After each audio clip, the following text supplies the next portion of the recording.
उम्र बढ़ने पर इंसान का शरीर तो कमज़ोर हो ही जाता है, कई तरह की बीमारियां भी घेर लेती हैं।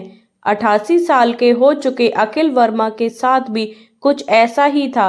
हालांकि देखने में वह ठीक ठाक लगते थे, लेकिन अंदर से वह कई तरह की बीमारियों से घिरे थे। वह शास्त्री नगर के नीवड़ी गांव स्थित अपने घर में अपनी 50 साल की बेटी राजबाला के साथ रहते थे।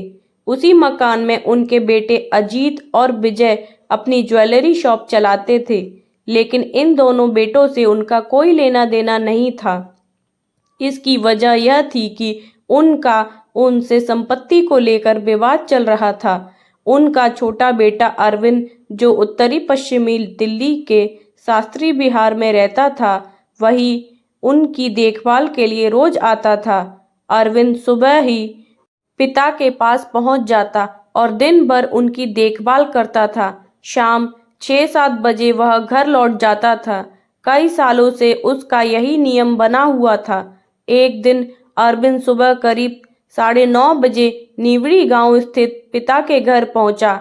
वह जब भी आता था, घर का मुख्य दरवाजा अंदर से बंद मिलता था। दरवाजा खटखटाने के बाद बहन राजबाला कुंडी खोलती थी। 28 जनवरी को भी उसने दरवाजा खटखटाया।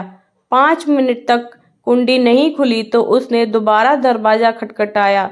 दोबारा भी कुंडी नहीं खुली और ना ही अंदर से कोई आवाज आई, तो वह सोचने लगा कि पता नहीं क्या बात है जो अभी तक दरवाजा नहीं खुला। उसने आवाज देते हुए दरवाजे को धक्का दिया तो वह खुल गया। वह जैसे ही गैलरी में पहुंचा, उसे किचन के सामने राजबाला औंधे मुंह पड़ी दिखाई दी। बहन को उस हालत में देखकर वह घबरा गया। दौड़कर उसने बहन को सीधा किया तो शरीर अकड़ा और ठंडा था। नाक और मुंह से थोड़ा खून भी निकला हुआ था, जो सूख चुका था। बहन की हालत देखकर वह सहम उठा। उसे पिता की चिंता हुई तो आवाज देते हुए वह सामने वाले कमरे में गया। वहां टीवी चल रहा था और उसके पिता, जो लुंगी बांधे रहते थे, वह बेड पर पड़ी थी। इसके बाद वह सामने वाले कमरे में गया तो वहां पिताजी रजाई में लिपटे हुए मिले। रजाई हटाई तो उनका शरीर भी ठंडा और अकड़ा हुआ था। उन्हें पेशाब की जो नली लगी हुई थी, वह जस की तस लगी थी। बहन और पिता की हालत देखकर अरविंद चीखता हुआ बाहर आया और सभी को यह बात बताई। इसके बाद उसने यह सूचना दिल्ली पुलिस के कंट्रोल रूम को दे दी। नीवड़ी गांव के नजदीक मुख्य रोड पर स्थित पेट्रोल पंप के पास अक्सर पुलिस कंट्रोल रूम की वैन खड़ी रहती है। 100 नंबर पर कॉल होते ही वैन नीवड़ी गांव पहुंच गई और अखिल तथा उनकी बेटी राजवाड़ा को सिटी अस्पताल ले गई, जहां डॉक्टरों ने दोनों को मृत घोषित कर दिया। चूंकि यह क्षेत्र उत्तरी दिल्ली के थाना सराय रोहिला के अंतर्गत आता था, इसलिए पुलिस कंट्रोल रूम से यह सूचना थाना सराय रोहिला को दे दी गई। अखिल और उनके बेटों को थाना सराय रोहिला के ज्यादातर पुलिसकर्मी जानते थे। इसकी वजह यह थी कि अखिल और उनके बेटे आए दिन झगड़े की शिकायतें लेकर वहां आते रहते थे। उनके बीच प्रॉपर्टी को लेकर काफी समय से झगड़ा चल रहा था। इसलिए सूचना पाकर कार्यवाहक थाना प्रभारी साहिब सिंह लाकड़ा, एसआई आलोक कुमार राजन, कांस्टेबल यशपाल को लेकर नीवड़ी गांव पहुंच गए। वहां से पता चला कि पुलिस कंट्रोल रूम की वैन अखिल और राजबाला को सिटी अस्पताल ले गई है, तो कांस्टेबल यशपाल को घटनास्थल पर छोड़कर साहिब सिंह और एसआई आलोक कुमार सिटी अस्पताल जा पहुंचे। साहिब सिंह ने वहां मौजूद मृतक अखिल के बेटे अरविंद से बात करने के बाद इस घटना की जानकारी एसपी मनोज कुमार मीणा और डीएसपी मधुर वर्मा को दे दी। दो हत्याओं की बात थी, इसलिए डीएसपी मधुर वर्मा, डीसीपी द्वितीय असलम खां, एसपी मनोज कुमार मीणा की घटनास्थल का दौरा करने के बाद सिटी अस्पताल पहुंच गए। सूचना पाकर अखिल ने अन्य दोनों बेटे विजय वर्मा और अजीत वर्मा, जिनसे उनका झगड़ा चल रहा था, वे भी अस्पताल पहुंच गए थे। उन्होंने भी अपने पिता और बहन की हत्या पर दुख जताया। पिता और बहन की हत्या हुई ही थी, इसलिए दुख होना स्वाभाविक था। पुलिस ने इन दोनों भाइयों से भी बात की। उन्होंने बताया कि जिस मकान में पिता और बहन की हत्या हुई है, उनका वह मकान मेन बाजार में है। उसी मकान में 2 दुकानें बनी हैं, जिनमें वे महालक्ष्मी ज्वेलर्स के नाम से ज्वेलरी का धंधा करते हैं। वे रोजाना सुबह 10 बजे के करीब अपनी दुकानें खोलते हैं और रात 9 बजे बंद करके सरस्वती विहार स्थित अपने फ्लैटों पर चले जाते हैं। आज जब वे अपनी दुकानों पर आए तो उन्हें पिता और बहन की हत्या की खबर मिली। जब उन्हें पता चला कि दोनों को सिटी अस्पताल ले जाया गया है तो वे वहां आ गए। आप दोनों बता सकते हैं कि इनकी हत्या किसने की होगी? साहेब सिंह ने पूछा। पता नहीं सर, यह किसने किया है। इस बारे में हम किसी का नाम भी तो नहीं ले सकते, लेकिन इतना जरूर बता सकते हैं कि कल रात 9 बजे के करीब जब हम दुकान बंद कर के अपने घर के लिए निकले थे, तब दोनों ठीक ठाक थे, अजीत वर्मा ने कहा। अजीत और विजय से बात करने के बाद साहिब सिंह घटनास्थल पर आए। घटनास्थल के निरीक्षण में उन्होंने पाया कि घर का सारा सामान अपनी अपनी जगह पर रखा है। इससे साफ था कि ये हत्याएं लूट की वजह से नहीं की गई थीं। उसी मकान के एक हिस्से में विजय और अजीत की ज्वेलरी की दुकानें थीं। हत्यारों को यदि लूटपाट करनी होती तो वे ताला तोड़कर दुकानों का सामान ले जा सकते थे, लेकिन दुकानों के ताले बंद थे। अब सवाल यह था कि ये हत्याएं क्यों और किसने की। थाने पहुंचकर अरविंद ने पुलिस को बताया कि उसके पिता और बहन की हत्या उसके बड़े भाइयों अजीत वर्मा और विजय वर्मा ने उनकी संपत्ति हथियाने के लिए की है। संपत्ति को लेकर बाप बेटों के बीच आए दिन झगड़ा होने की जानकारी पुलिस को थी ही, इसलिए जब अरविंद ने अपने दोनों सगे भाइयों पर हत्या का शक जताया तो पुलिस ने उसकी शिकायत पर अजीत वर्मा और विजय वर्मा के खिलाफ हत्या का मुकदमा दर्ज करके इस बात की जानकारी डीसीपी को दे दी। डीसीपी मधुर वर्मा ने हत्या के इस मामले को सुलझाने के लिए एसपी मनोज कुमार मीणा के नेतृत्व में एक पुलिस टीम गठित की, जिसमें इंस्पेक्टर साहेब सिंह, एसआई आलोक कुमार राजन, राजीव कुमार, कांस्टेबल यशपाल ताराचंद को शामिल किया गया। जिन दोनों भाइयों के खिलाफ मुकदमा दर्ज था वे सिटी अस्पताल में थे। पुलिस टीम दोनों भाइयों को, अजीत वर्मा और विजय वर्मा को वहां से थाने ले आई। थाने में पूछताछ में दोनों भाइयों ने कहा कि प्रॉपर्टी को लेकर पिता से उनका विवाद जरूर चल रहा था, लेकिन हत्या करने जैसी बात वे सोच भी नहीं सकते। अपने समय पर वे दुकानें बंद करके स्कूटी से सरस्वती विहार चले गए थे। उनका कहना था कि उनके छोटे भाई अरविंद को पिताजी बहुत ज्यादा चाहते थे, क्योंकि घर के वह सबसे छोटा था। ज्यादा लाड़ प्यार की वजह से वह बिगड़ गया था, कोई काम धंधा भी नहीं करता था। कहीं ऐसा तो नहीं कि पैसे की जरूरत पड़ने पर उसने पिताजी से पैसे मांगे हों और पिताजी ने मना कर दिया हो तो उसी ने गुस्से में उन्हें मार दिया हो। राजबाला ने उसे देख लिया हो तो उसने उसकी भी हत्या कर दी हो। अजीत वर्मा और विजय वर्मा ने पुलिस को जो बताया था वह सच भी हो सकता था, इसलिए सच्चाई जानने के लिए पुलिस ने अरविंद वर्मा को भी थाने बुला लिया। पड़ोसियों और दुकानदारों को जब पता चला कि जिन लोगों की हत्याएं हुई हैं पुलिस उन्हीं के घर वालों को संदिग्ध मानकर पूछताछ कर रही है तो उन्हें ये बात बुरी लगी। दुकानें बंद करके सभी इकट्ठे हुए और कहने लगे कि पुलिस इस मामले को गंभीरता से न लेकर घर वालों को ही परेशान कर रही है। इस बात से नाराज होकर सभी पुलिस के खिलाफ नारेबाजी करने लगे। एसपी मनोज कुमार मीणा और अन्य अधिकारियों ने भीड़ को समझाया और विश्वास दिलाया कि उन्हें कातिलों का सुराग मिल चुका है, इसलिए कातिल जल्द ही पुलिस की गिरफ्त में होंगे। पुलिस किसी निर्दोष को कतई नहीं फंसाती। उनके काफी समझाने के बाद भीड़ शांत हुई। पुलिस पर मामले के खुलासे का दबाव बढ़ता जा रहा था। अरविंद और उसके दोनों भाई पुलिस की गिरफ्त में थे। पुलिस दोनों उनसे अपने तरीके से पूछताछ कर रही थी। पुलिस ने पड़ोसियों से पूछताछ करके यह जानने की कोशिश की अखिल और उनकी बेटी राजबाला की किसी से कोई दुश्मनी तो नहीं थी। इस पूछताछ में एक बात यह सामने आई कि अखिल अकड़ वाले जिद्दी स्वभाव के आदमी थे। अगर कोई आदमी उनके घर के आगे गाड़ी खड़ी कर देता था तो वह उससे लड़ने को तैयार हो जाते थे, लेकिन ये झगड़े ऐसे नहीं थे जिससे कोई उनकी हत्या कर देता। अखिल का नीमड़ी गांव में 100 वर्ग गज का जो मकान था वह वहां की मेन मार्केट में था। मौजूदा समय में उसकी कीमत करोड़ों रुपए में थी। इससे पुलिस को लग रहा था कि ये हत्याएं प्रॉपर्टी को लेकर ही की गई हैं। तीनों भाई खुद को बेकसूर बता रहे थे।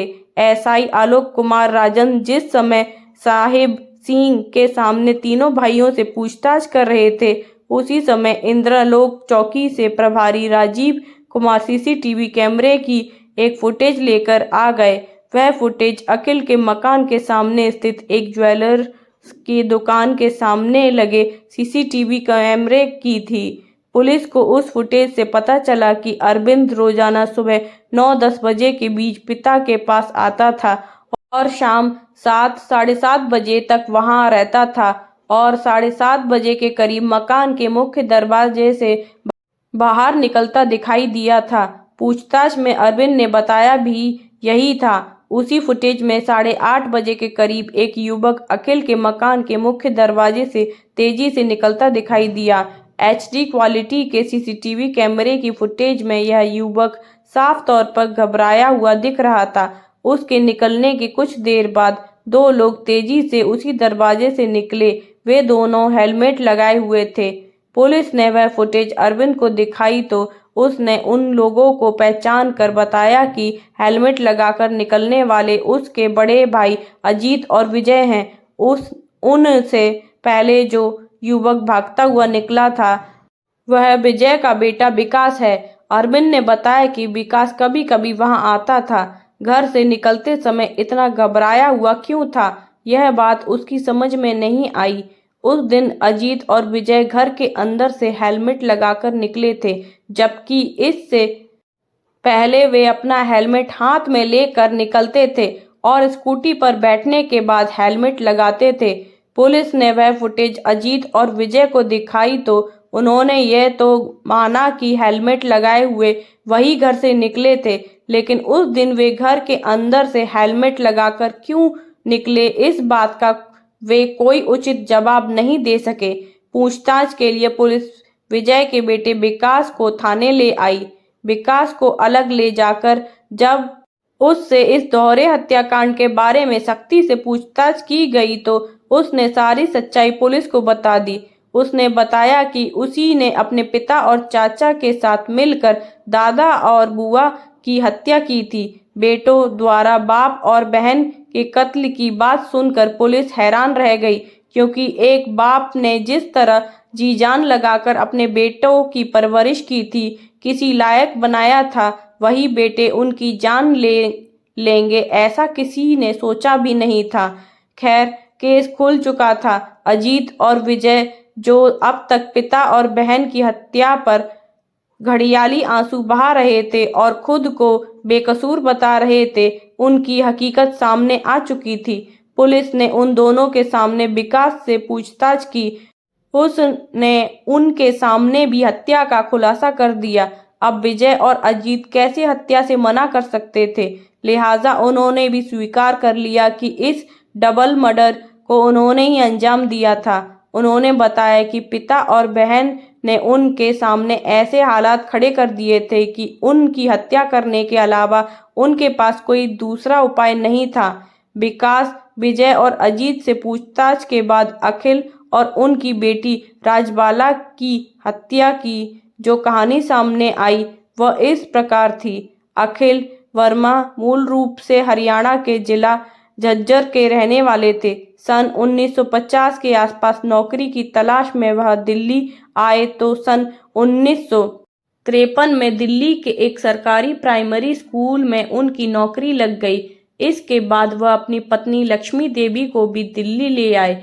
अखिल की ड्यूटी गुलाबी बाग के स्कूल में थी, इसलिए उन्होंने वहीं निवड़ी गांव में किराए का एक कमरा ले लिया। हंसी खुशी के साथ उनका समय बीत रहा था। वह एक एक कर 4 बेटों आजाद, अजीत, विजय, अरविंद और 4 बेटियों सावित्री, सरला, राजबाला और चंद्रकला के पिता बने। अखिल के पिता हरहाल गांव में रहते थे। वह अखिल के लिए अनाज वगैरह भेजते रहते थे। घर से सहयोग मिलने की वजह से अखिल को किसी तरह की कोई परेशानी नहीं होती थी। इसी दौरान उनके पिता ने निवड़ी गांव में उनके लिए 100 वर्ग गज का एक प्लॉट खरीद लिया था। वह प्लॉट गांव की मुख्य सड़क के किनारे था। अखिल उसी प्लॉट में घर बनवाकर रहने लगे। उन्होंने अपने सभी बच्चों को पढ़ाया लिखाया। बच्चे जैसे जैसे जवान होते गए वह उनकी शादियां करते गए। बड़े बेटे आजाद की युवावस्था में ही मौत हो गई थी। उसके बाद उनके 3 बेटे रह गए थे। अखिल ने उत्तरी पश्चिमी दिल्ली के सरस्वती विहार में एक 3 मंजिला मकान बनाकर एक एक फ्लोर अपने तीनों बेटों को रहने के लिए दे दिया था, जिसमें वे अपने अपने परिवारों के साथ रहते थे। उनका निवड़ी गांव में जो मकान था उसमें अजीत और विजय ने अलग अलग 2 दुकानें बना ली थीं, जिनमें वे सोना चांदी की ज्वेलरी का धंधा करते थे। हर माँ बाप के लिए उस समय एक बड़ी समस्या खड़ी हो जाती है जब उनकी बेटी शादीशुदा होने के बावजूद अपने मायके में आकर रहने लगती है। राजबाला की यही समस्या थी, जिसकी वजह से अखिल काफी परेशान रहते थे। अखिल सन 1988 में नौकरी से रिटायर हो चुके थे। दरअसल उन्होंने राजबाला की शादी फरीदाबाद में कर दी थी। शादी के बाद हर औरत की ख्वाहिश माँ बनने की होती है। शादी के कई सालों बाद भी जब वह माँ नहीं बनी तो वह मानसिक तनाव में रहने लगी, क्योंकि ससुराल में सभी उसे ताने देने लगे थे। हालात यहाँ तक पहुँच गए कि पति ने उसे तलाक दे दिया। तलाक के बाद राजबाला पिता के पास आ गई। जवान बेटी किस तरह अपनी जिंदगी काटेगी, इस बात की चिंता अखिल और उनकी पत्नी लक्ष्मी देवी को परेशान करती थी। दोनों एक बार बेटी का घर फिर से बसाने की कोशिश की और दिल्ली में ही एक आदमी से उसकी शादी कर दी। बेटी का घर फिर से बस गया तो वे निश्चित हो गए। सभी बच्चे अपनी अपनी घर गृहस्थी में खुश थे, इसलिए उन्हें किसी भी तरह की कोई चिंता नहीं थी। लेकिन उनकी ये निश्चिंता ज्यादा दिनों तक कायम नहीं रह सकी। बेटी राजबाला की उन्होंने जो दूसरी शादी की थी उससे भी उसकी जिंदगी में खुशहाली नहीं आ सकी। वजह वही रही कि यहाँ भी राजबाला की कोख सूनी रही। वह माँ नहीं बन सकी तो उसकी गृहस्थी में फिर से जहर घुलना शुरू हो गया। ससुराल के और लोगों की बात तो दूर, पति भी बात बात पर ताने देने लगा। रोज रोज की बेइज्जती से राजबाला ऊब गई तो एक दिन ससुराल से मायके आ गई। यह सन 2003 की बात है। इसके बाद वह ना ससुराल गई और ना ही उसका पति उसे बुलाने आया। राजबाला ने इसे नियति का खेल मानते हुए हालातों से समझौता कर लिया और पिता के साथ ही रहने लगी। लक्ष्मी देवी राजबाला की बहुत चिंता करती थी। इसी चिंता की वजह से वह बीमार रहने लगी और एक दिन चल बसी। अखिल वर्मा ने तीनों बेटों को सरस्वती विहार में एक एक फ्लैट दे रखा था। उन्हें अब बेटी राजबाला की चिंता थी। उनके न रहने पर बेटे राजबाला की देखभाल करेंगे या नहीं, इस बात पर उन्हें संशय था। इसलिए वह निवड़ी गांव वाला मकान राजबाला को देना चाहते थे, जिससे भविष्य में उसे किसी का मोहताज न रहना पड़े। निवड़ी वाले मकान में 2 दुकानों और उनके पीछे वाले 2 कमरों पर विजय और अजीत का कब्जा था। मकान मुख्य बाजार में था, इसलिए काफी महंगा था। अजीत और विजय को जब पता चला कि उसके पिता यह मकान राजबाला के नाम करना चाहते हैं तो उन्होंने पिता से इस बात का विरोध किया।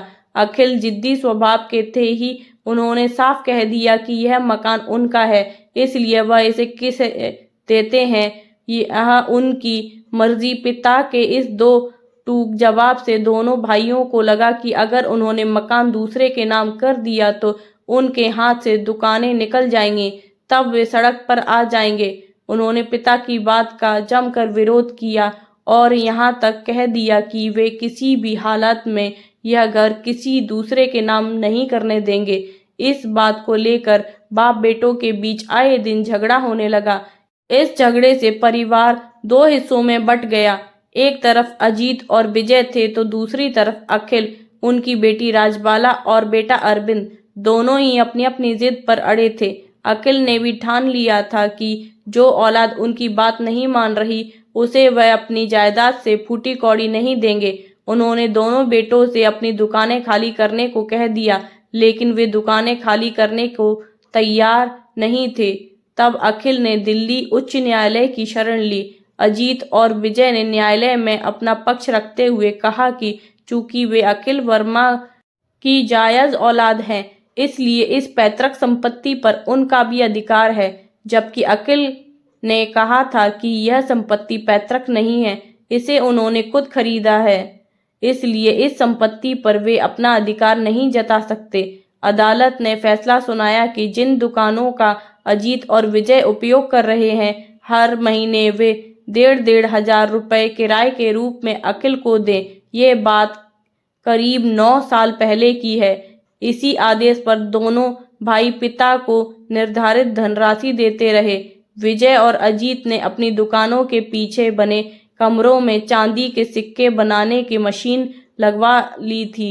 बड़े ज्वेलर्स के ऑर्डर पर वे चांदी के सिक्के बनाकर पहुंचाते थे। इससे उनकी आमदनी बढ़ गई थी। राजबाला और अखिल दुकानों को खाली कराने के उपाय खोजते रहते थे, इसलिए दोनों भाई दुकानों के शटर में ताले हमेशा अंदर से लगवाते थे। अंदर से ताले लगवा कर वे पीछे की गैलरी से होते हुए घर के मुख्य दरवाजे से निकलते थे। उसी समय राजबाला या अखिल उनसे किसी न किसी बात पर झगड़ा कर बैठते थे, जिसकी शिकायत पुलिस कंट्रोल रूम के 100 नंबर पर होती थी। तब पुलिस मौके पर पहुंचकर दोनों पक्षों को समझा बुझाकर शांत करती थी। जैसे जैसे अखिल की उम्र बढ़ती जा रही थी और वह बीमार भी रहने लगे थे, इसलिए उनका छोटा बेटा अरविंद उनकी देखभाल के लिए रोज सुबह उनके पास आ जाता था। दिन भर उनके पास रहता और शाम को सरस्वती विहार स्थित अपने घर चला जाता था। उसका रोज का यही क्रम था। दीपावली या अन्य मौकों पर अजीत और विजय के पास चांदी के सिक्के बनने के बड़े ऑर्डर्स आते थे, जिन्हें पूरा करने के लिए वे रात दिन काम करते थे। इनके काम को प्रभावित करने के लिए राजबाला 100 नंबर पर फोन करके शिकायत कर देती थी कि उसके भाई सिक्के बनाने में तेजाब का इस्तेमाल करते हैं, जिसकी स्मेल से उसके बूढ़े पिता को सांस लेने में परेशानी होती है। इस शिकायत पर पुलिस आकर उनका काम रुकवा देती थी। काम रुकने पर विजय और अजीत का नुकसान होता। इस तरह के फोन राजबाला अक्सर करती रहती थी। आए दिन के इस तरह के झगड़े से दोनों भाई परेशान रहते थे। एक दिन विजय के हाथ पिता के इसी मकान के एक पर्ची हाथ लग गई। वह पर्ची गांव वजीरपुर के प्रधान द्वारा लिखी गई थी। पहले जब लोग कोई प्लॉट या मकान खरीदते थे, गांव में इसी तरह की पर्चियों पर लिखा पढ़ी हो जाती थी। अखिल को भी प्लॉट की इसी तरह की पर्ची कटी थी। वह पर्ची अखिल के पिता हरलाल के नाम थी, लेकिन अखिल ने उस पर्ची पर गड़बड़ करके अपना नाम लिख दिया था। विजय को इस पर्ची से लगा कि निवड़ी गांव वाला प्लॉट उसके दादा हरलाल ने खरीदा था, यानी जिस प्लॉट को अखिल अपने द्वारा खरीदा बता रहे थे वह उनके दादा का खरीदा था, जबकि दादा की संपत्ति परिवार के लोगों की मर्जी के बिना किसी को नहीं दी जा सकती थी। उसी पर्ची के आधार पर विजय ने न्यायालय में केस दाखिल कर प्लॉट की उस पर्ची पर कटिंग कर धोखाधड़ी करने वाले पिता अखिल और भाई अरविंद के खिलाफ रिपोर्ट दर्ज कराने की अपील की थी। तब तत्कालीन महानगर दंडाधिकारी ज्योति कलेर के आदेश पर उस पर्ची की फॉरेंसिक जांच हुई तो यह बात सिद्ध हो गई कि पर्ची पर कटिंग करके अखिल का नाम बाद में लिखा गया था। इसके बाद कोर्ट के आदेश पर अखिल और उनके छोटे बेटे अरविंद के खिलाफ सराय रोहिला थाने में धारा 420, 467, 468, 120 बी के तहत रिपोर्ट दर्ज हो गई थी। इस केस में अखिल की गिरफ्तारी हुई तो अरविंद ने अपनी अग्रिमी जमानत ले ली थी। कोर्ट में केस चलने के बावजूद इन लोगों के बीच चल रहा झगड़ा बंद नहीं हुआ। छोटी छोटी बातों पर झगड़ा करके पुलिस को फोन करना आए दिन की बात थी, इसलिए थाने का हर पुलिसकर्मी इन्हें अच्छी तरह से जानता था। झगड़े से विजय और अजीत का धंधा चौपट हो रहा था। उन पर लोगों का कर्ज भी हो गया था। शाम दोनों भाई इसी समस्या पर विचार कर रहे थे, तभी विजय का बेटा विकास आ गया। अपने पिता और चाचा की हालत देखकर वह भी परेशान हो गया। उनकी समझ में नहीं आ रहा था कि इस समस्या का समाधान कैसे निकाला जाए। अचानक विकास तैश में आ गया। उसने कहा कि क्यों न इस समस्या की जड़ अखिल और राजबाला को ही खत्म कर दिया जाए। उपाय अच्छा था। विजय और अजीत विकास की बात पर सहमत हो गए, लेकिन समस्या यह थी कि यह सब किया कैसे जाए। विकास ने कहा, यह बहुत आसान है। दादा और बुआ को गला दबाकर मार देते हैं, उसके बाद हम लोग निकल चलते हैं। यहाँ अरविंद चाचा भी आते हैं, वह दिन भर इनके पास रहते हैं। पुलिस जब पूछताछ करेगी तो हम अरविंद का नाम ले लेंगे। इस तरह एक तीर से दो शिकार हो जाएंगे। लालच में आकर तीनों ने अखिल और उसकी बेटी राजबाला की हत्या करने की पूरी योजना बना डाली। शाम 7 बजे के बाद जब अरविंद वहां से चला गया तो 8 बजे के करीब उन्होंने अपनी दुकानों के शटर गिराकर अंदर से ताला बंद किए। इसके बाद वे तीनों गैलरी से होते हुए उन कमरों की तरफ गए जहां अखिल और राजबाला रहते थे। राजबाला उस समय कमरे में बैठी टीवी देख रही थी। विजय उसके कमरे में इस तरह घुसा कि राजबाला को उसके आने की भनक तक नहीं लगी। विजय ने उसके पास पहुंचकर पहले एक हाथ से मुंह दबोचा और दूसरे हाथ से उसका गला दबाने लगा। राजबाला मजबूत जिस्म की थी। उसने खुद को छुड़ाने की कोशिश की। किसी